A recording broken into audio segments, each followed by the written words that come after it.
BRP Teresa Magbanwa ng Philippine Coast Guard, pinalayas at ineskortan palayo ang isang Chinese research vessel.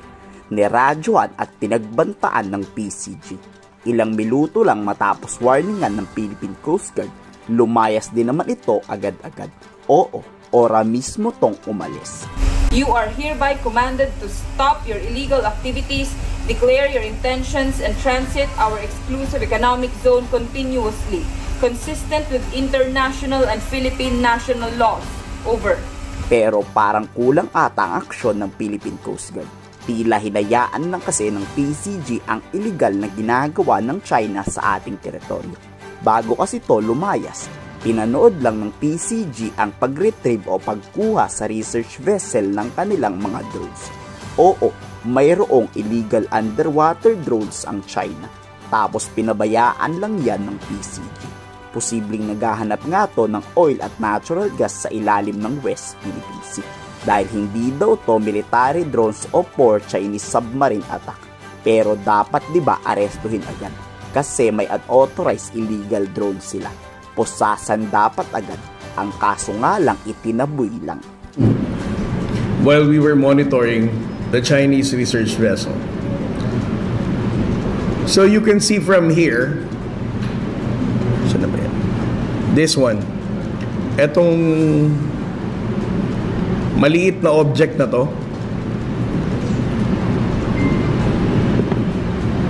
This just appears to be a small object.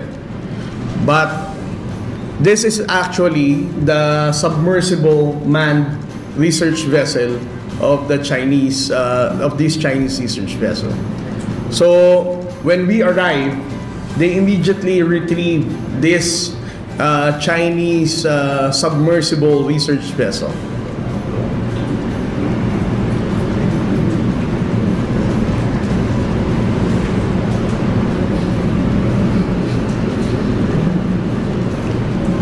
It was actually retrieved from behind.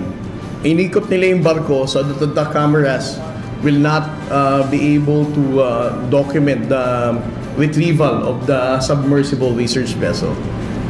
But you can see later, ayun siya.